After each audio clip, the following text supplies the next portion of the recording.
Salut Just Focus, c'est Kiki d'Ichiban Japan et aujourd'hui je réponds à toutes vos questions en direct de Nagoya. Alors Ichiban Japan, c'est une chaîne YouTube dédiée à la culture et au voyage au Japon surtout. Donc j'y vais régulièrement, j'y vais 2 fois par an. Je filme ce qui m'arrive, je filme un petit peu toutes les aventures que je peux avoir là-bas parce que j'aime bien partir justement à l'aventure sans prévoir quoi que ce soit. Et j'en fais ensuite des épisodes qui peuvent vous aider si vous préparez un voyage au Japon.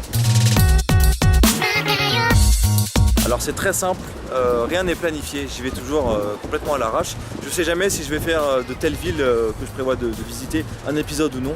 Donc je prévois juste des destinations et puis j'espère qu'il va m'arriver quelque chose parce que en fait c'est ça le principe, c'est que s'il m'arrive rien, des fois je vais voir des choses très belles mais il m'arrive rien et donc ça m'intéresse pas. J'aime bien quand il m'arrive quelque chose, que je suis invité par quelqu'un, que je fais des rencontres, etc.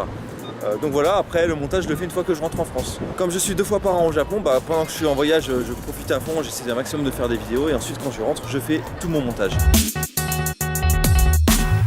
Alors ça dépend parce que ça dépend de la durée de l'épisode, mais ça prend énormément de temps parce que j'ai à la fois des recherches à faire, donc j'ai déjà filmé sur place. Ensuite quand je rentre j'ai des recherches à faire sur ce que j'ai filmé pour donner des bonnes informations, notamment historiques, etc. J'ai les voix off à enregistrer, à écrire avant.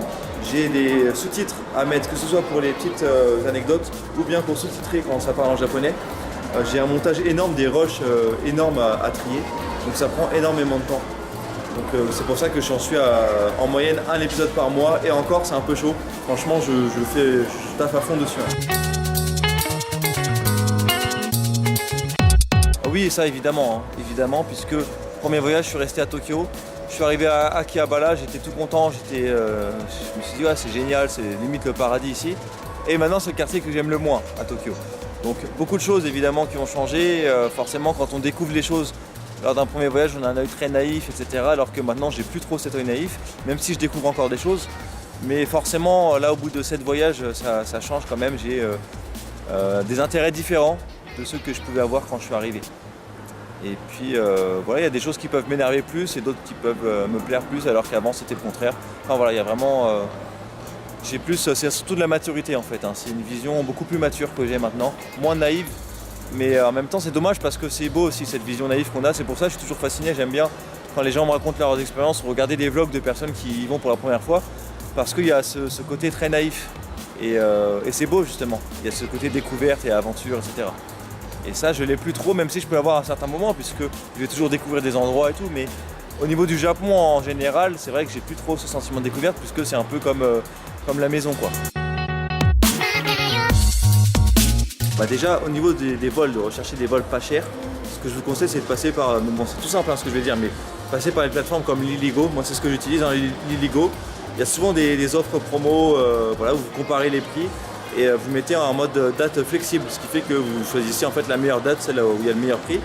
Ensuite abonnez-vous aux newsletters de compagnies qui font souvent des promos du genre Air Qatar, NA et Japan Airlines, comme ça, dès qu'il y a une promo vous la recevez par mail. Voilà, après au niveau des logements, je vous conseille les guest house. Après ça dépend si vous partez en famille, si vous partez en couple, etc. Les guest house, c'est ce qu'il y a de mieux niveau rapport qualité-prix. Parce que bon, net café et tout, c'est vrai que c'est pas cher, mais vous pouvez pas faire ça tout un voyage, hein. Donc vraiment, tapez dans les guest house, c'est pas mal. Voilà, après au niveau de la bouffe, c'est pas très cher ici, donc il n'y a pas de souci. Au niveau des transports, vous pouvez prendre soit un JR Pass, mais donc ça vous permet, c'est un pass qui vous permet de voyager un peu partout dans le Japon en prenant les lignes JR, donc les Shinkansen, etc. Donc vous pouvez faire Tokyo, Kyoto, Osaka, Hiroshima, Fukuoka, enfin descendre jusqu'à Kyushu, même aller plus haut et tout. Par contre, si vous êtes à Tokyo, ne prenez pas, ça sert à rien.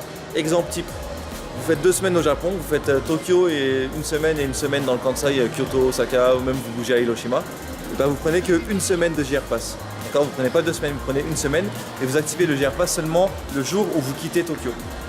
Voilà, c'est le petit conseil que je peux donner. Et après, si vous voulez vraiment optimiser à fond, vous faites les bus de nuit.